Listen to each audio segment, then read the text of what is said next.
Okay, Steve, Chorley, first home game on Saturday. How have preparations gone this week? Preparations Monday, Tuesday were fine. I think if you have a look behind me, we're going to struggle to do much today. So we'll have to go and try and find a surface where we can just get a little bit of work in. But I don't think there's going to be much we're going to be able to do regarding shape and things, because I don't think we've got the size of the area to do it. But no, I mean, things have gone well this week. Obviously, we're making a little bit of progress with strengthening the squad as well. So, happy with what we've got going into Saturday anyway.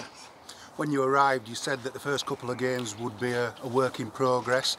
How important was last week's game against Stockport in showing you areas that needed strengthening?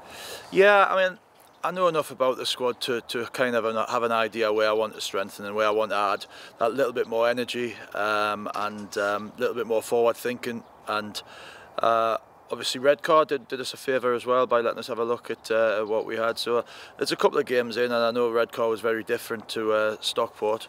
But as I've mentioned before, in our Stockport game, there's a lot of things that could have been a lot better, obviously, but there's also large spells of the game where we more than matched a team who's arguably the informed team in the league. So still confident about going into Saturday and hopefully having my first home game as a successful one.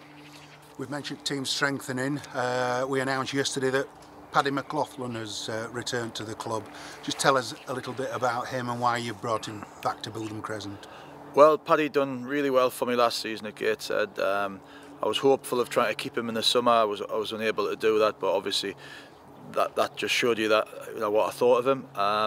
Obviously monitored his progress a little bit since this job became a possibility, and earmarked him as somebody who I think would be fabulous addition to this squad.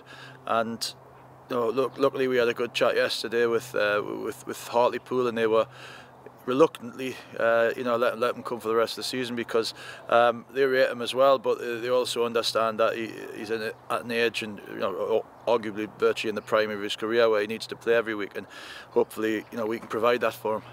How do you see his role in the team? Well, the way that I want the midfield to play, they have to be a lot more of a goal threat. Kempstad done well last weekend against Redcar, breaking the lines and things like that. But we need more of that. To get out of the situation we're in, we need wins. And as long as we do the work defensively and certainly brush up on things, set plays and things like that, then we have to attack teams, because we can't get to where we're going to be by sitting back. So that's I want to play on the front foot. I want to play quick. And that's why hopefully Paddy's the start of 2 or 3 people coming in that can just add that bit of energy and that bit of drive. All being well, there'll be a second new arrival today, another midfielder, Scott Burgess. Tell us about him. Scott's somebody that me and John Askey took on loan to Macclesfield this 2 seasons ago. Then we did it again last season. Scott played a number of games, well, enough games to sort of I've got myself a medal, so National League medal winner really. Young lad, full of energy, good passing range, confident on the ball, somebody that will keep wanting the ball even when things aren't going particularly well, which again is very important in this league. Just to have somebody that that will want to go and get the ball whatever the situation, and again somebody that can add or has started to add goals to his game from midfield. Do you feel there will be a need to bring further players in the next few days? Yeah, I mean I've got 2 players sort of lined up. Certainly one maybe by the end of the week. The other one probably another week or 2 down the line. But it's a very exciting one. So, but obviously until that's over the line, I wouldn't want to let that go. So yeah, and all in areas where we could just do that little boost. Tell us about the treatment room at the moment. Is it just Simon Heslop and Alex Harris who are having treatment? Alex trained on Tuesday, so he's back with us. There's only really Hess, and he was due to train with us today, but obviously because of the conditions, we're probably going to have to go in a small 3G area, which is not really beneficial to him with his knee. So there'll be 2 or 3 sort of just go and do a gym session today. But apart from that, as I say, had the pitches been okay today, we would have had a full squad training, which is good news. How pleased have you been with the response of the players in training this week? Well, I think you can see the tempo that we're training at has lifted a little bit, and Tuesday, for instance, when you looked at them near the end of the session, you ended up cutting the session short because obviously they're training a lot differently now, and it might take 2 or 3 weeks for them to get used to that, and that maybe they're working a little bit harder on a Monday than they did, but as I said, it'll benefit them in the end, hopefully. But it's the tempo is good. They've done everything I've asked of them in training. They're a good group, and as I say, my job mainly is just trying to get them up and buzzing and motivated, like highly motivated again, and have all have the same sort of goal that this season's certainly not done with yet, and there's still a lot to play for. And as I say, if any of them have got designs on being at York going forward and hopefully being part of what I want to achieve here, then obviously they will have to be on board. Looking at Saturday's opponents, Chorley, they've been leading the division since August. You must expect a tough test. Yeah, I've watched them a couple of times. Had the scout Lee go and watch them on Saturday, give us a report. They started the season unbelievably well, and it was always going to be impossible to keep that open. They had a slight dip, but not that much of a dip, because they're still well in control at the top of the league.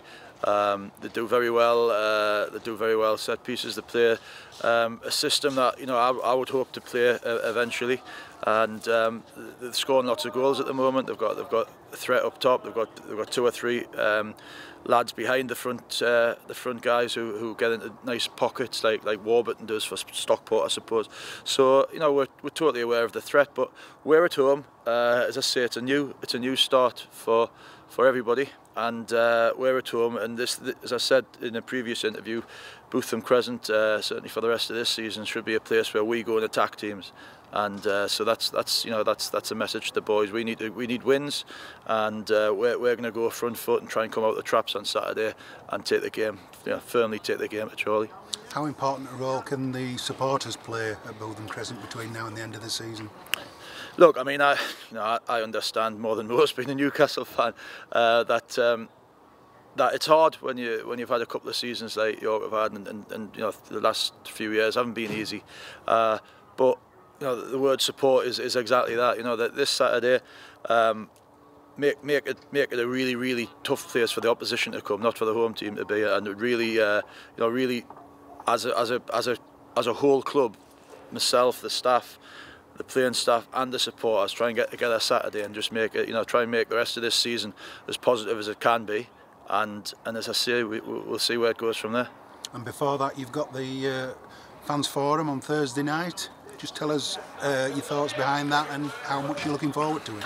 Well, yeah, I mean, it was mine and Mickey's idea, really. We're new to the club, we're new to the area, and we'd like to, hopefully I can learn as much about what's been going on and what the fans' thoughts are, as they can learn from me. So it's very much a two-way thing, and I'll be looking forward to hearing their thoughts as well, because as I say, a club like this, one club city, it does really need to be united, and that this is hopefully one of the first 2 or 3 steps we can take to doing that, building that unity again.